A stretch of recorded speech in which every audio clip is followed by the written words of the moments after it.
One of the most powerful parables in the Bible is that of the Good Samaritan.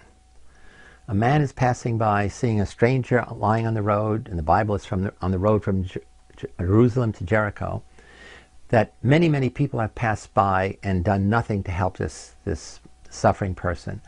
But the man from Samaria, the Good Samaritan, gets down off his camel, helps the man, brings him to an inn, gives the innkeeper money, checks on him to see that he's surviving and doing well. The idea is you should treat everyone as you would want them to treat you. It's the golden rule: do unto others as you would have them do unto you.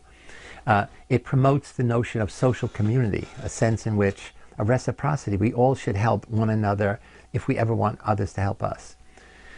But that Good Samaritan rule often gets challenged, because in many situations, people who are in need don't get the support they need.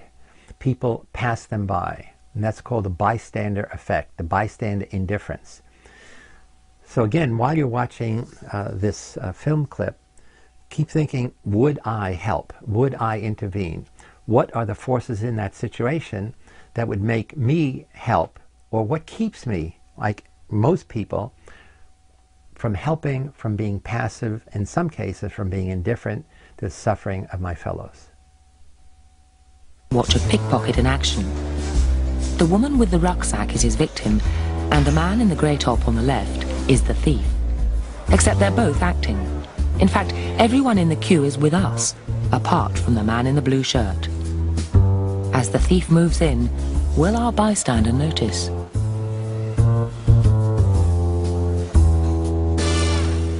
He clearly has. What's more, he's seen that other people in the queue have noticed too. Now, what's he going to do about it? The answer is nothing. After all, no one else in the queue reacts, so why should he?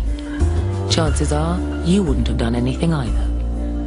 Whatever the man in the blue shirt thinks he's seen, he's influenced by the apathy of everyone else in the queue. In more serious situations, this could have disturbing consequences.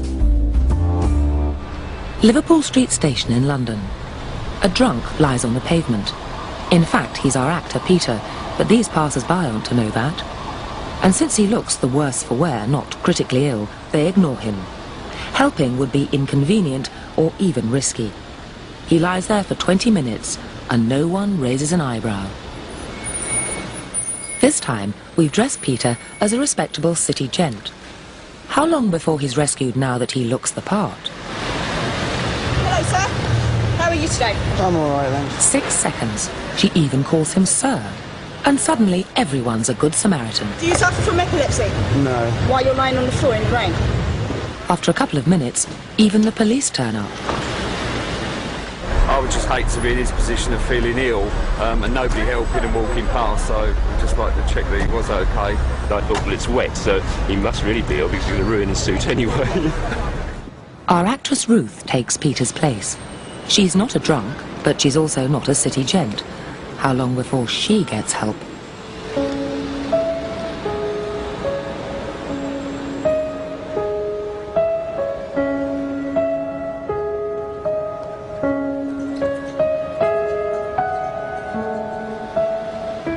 Four minutes have passed, and 34 people have passed.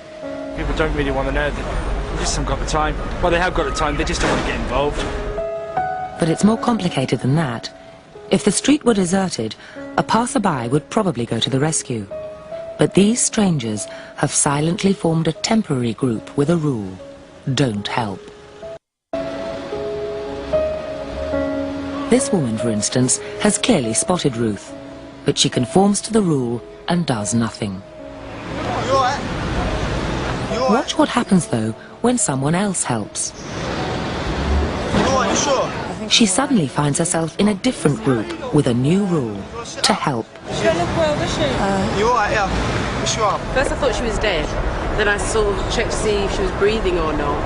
And I looked around and I couldn't believe that no one had noticed her, because there was a bloke sat there just absorbed in reading a newspaper. Peter's now having the same problem. This time, we've swapped his suit for casual clothes. He's not drunk, and we've asked him to act like he's in pain. Help! Help! Help me! Please, somebody! Help me! Help me, somebody! Please help me! Help me! Help me! Help me! Please, somebody help me! Please, somebody help me! I got onto the tube and sat opposite a guy who threatened me. He'd obviously been sleeping rough and had problems, but he was quite verbally abusive. Yeah, I was with a group of mates one day. We've seen two fellas arguing.